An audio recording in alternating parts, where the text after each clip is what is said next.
कि अरे ये बिहार में है, ये बिहार में है। हमको वो कमेंट अच्छे से याद है, मांझर कुंड का एक फ़ोटो डालते हैं और लोग बोलता है भूटान का फ़ोटो डाल के बिहार का बोलते हो। कि बिहार में लोगों की आने की संख्या बढ़ी है और वो प्रत्येक वर्ष बढ़ रही है, क्योंकि जो एक अवधारणा या एक परसेप्शन जो लोगों के मन में है वो दूर होते जा रहा है और लोग आ रहे हैं, घूम रहे हैं, जा रहे हैं और वैसी कोई बात नहीं हो रही है, एक अच्छे मेमोरीज़ के साथ वो जा रहे हैं। तो हमारी ये कोशिश है कि जो टूरिस्ट आ रहा है वो आ रहे हैं तो वो रुकें, मतलब ठहरें और उनके लिए एक्टिविटीज़ हो। बिहार इन दिनों अपनी खुद की तलाश में लगा है। औद्योगिक विकास और बड़ी फैक्ट्रियों की कमी के कारण राज्य ने राजस्व बढ़ाने का आसान रास्ता खोज लिया है।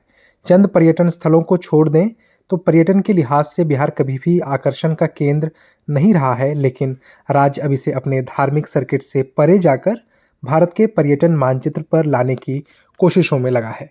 झरनों, रॉक कट केव्स, पुराने किले, टाइगर रिजर्व्स, इको पार्क और जंगल सफारी देसी और विदेशी दोनों ही पर्यटकों को लुभा रहे हैं। मेरे पीछे जो दो झरने आप बहते हुए देख रहे हैं वो उत्तराखंड की किसी पहाड़ी से नहीं निकली है, हिमाचल की किसी पहाड़ी से नहीं निकली है। तो आप सोच रहे होंगे तो ये झरने कहाँ के हैं?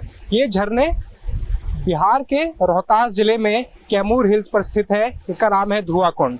अब यहाँ पर हम क्यों आए हैं? हम बिहार के उन पर्यटन स्थलों को देखने के लिए आए हैं, उनकी ज़मीनी हकीकत को देखने के लिए आए हैं जिसे बिहार सरकार दावा कर रही है कि वो इको टूरिज्म के तौर पर उन जगहों को विकसित कर रही है। बिहार सरकार राज्य से बाहर भी पर्यटन स्थलों का खूब प्रचार कर रही है। दिल्ली, महाराष्ट्र, बेंगलुरु में बस स्टैंड, मेट्रो से लेकर हर सार्वजनिक स्थान पर बड़े बड़े होर्डिंग्स पर बिहार को निहार लिखा दिख जाता है। इंस्टाग्राम पर ड्रोन से ली गई कई रील्स नज़र आ जाती हैं। पर्यटन को लेकर काफ़ी चर्चा हो रही है। इस चर्चा का केंद्र बिंदु कहाँ से शुरू हुआ, पहले क्यों नहीं हो रहा था और आगे आप लोग क्या देख रहे हैं? आप अगर पोस्ट कोविड देखेंगे तो ना सिर्फ बिहार में बल्कि हर एक राज्य में जो टूरिस्ट फ्लो है डोमेस्टिक टूरिस्ट का वो बढ़ा है। बिहार में मानता हूँ कि हम लोग ब्लेस्ड हैं क्योंकि हमारे यहाँ सांस्कृतिक, धार्मिक वैसी धरोहरें हैं जो सबों के इंटरेस्ट के हैं।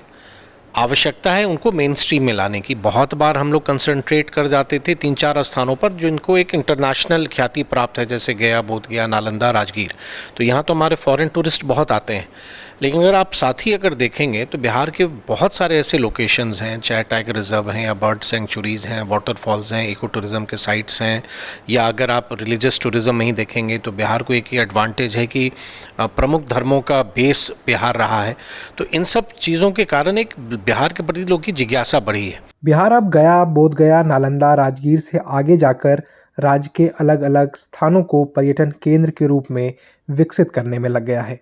कैमूर और रोहतास के वाटरफॉल्स हों, जंगल सफारी हो या फिर वाल्मीकि टाइगर रिजर्व, पर्यटकों के बीच इसे लेकर काफ़ी उत्सुकता जगी है, जिसमें इन्फ्लुएंसर्स, डॉक्यूमेंट्री फिल्म मेकर से लेकर विज्ञापन की बड़ी भूमिका है। लेकिन अभी भी ग्राउंड पर सुविधाओं की भारी कमी दिखती है। देखिए, बिहार के साथ एक बड़ा परसेप्शन है कि बिहार पर्टिकुलरली जो इमेज चेंज की बात चल रही है, इंटरनेट एक बहुत बड़ा रोल प्ले किया है उस चीज़ को चेंज करने में।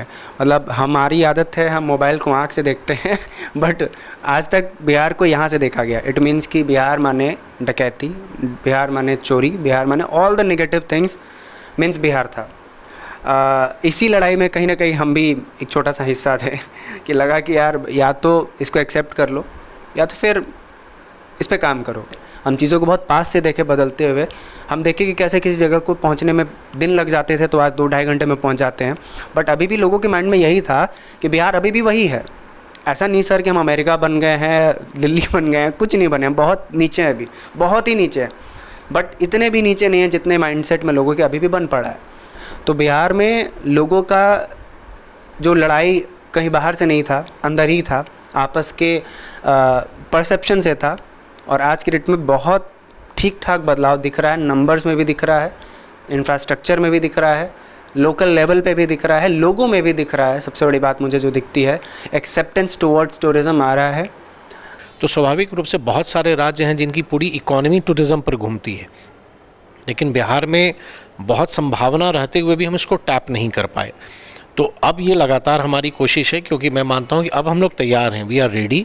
लेकिन बिहार सरकार का दावा है कि अगले 2-3 साल जो है उसके लिए बहुत ही क्रूशियल है पर्यटन के लिहाज से, और आने वाले समय में वो बहुत सारा इन्वेस्टमेंट जो है वो पर्यटन को केंद्र में रखकर कर रही है। पर्यटन को लेकर बिहार में जो बदलाव दिख रहा है वो बीते 4-5 साल में ही हुआ है।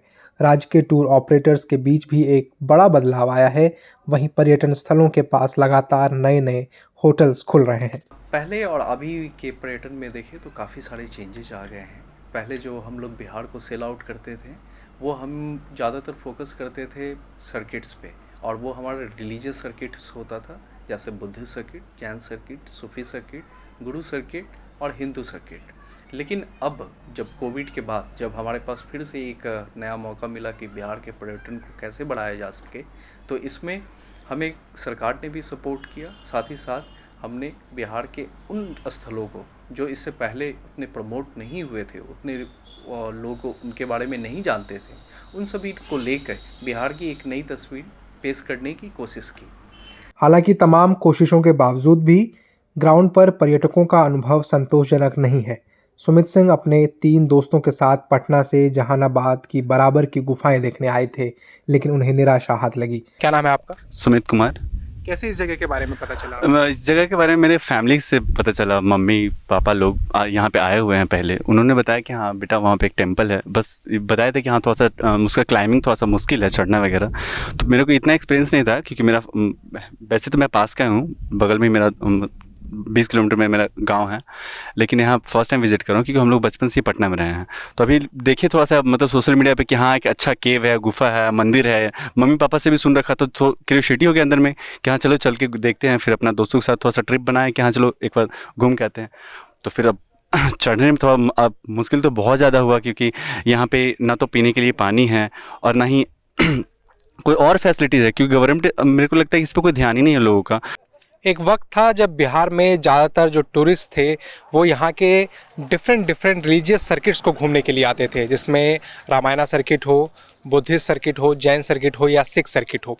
लेकिन ये ट्रेंड जो है अब लगातार बदल रहा है। अब यहाँ के जो इको टूरिज़्म स्पॉट्स हैं वहाँ की तरफ पर्यटकों का रुझान बढ़ रहा है। इस रुझान को बढ़ाने के लिए बिहार सरकार की तरफ से भी पॉलिसी लेवल पर पेनिट्रेशन किया जा रहा है, नए नए इंटरवेंशंस हो रहे हैं, नए नए इनिशिएटिव्स लिए जा रहे हैं। अभी हाल ही में कैमूर जिले में मुंडेश्वरी जो टेम्पल है वहाँ पे एक इको पार्क बनाया गया, जिसका उद्घाटन नीतीश कुमार ने किया।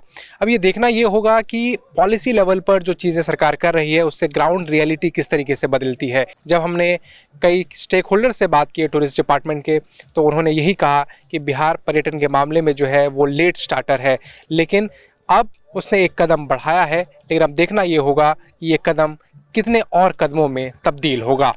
बिहार से कृष्ण मुरारी की रिपोर्ट।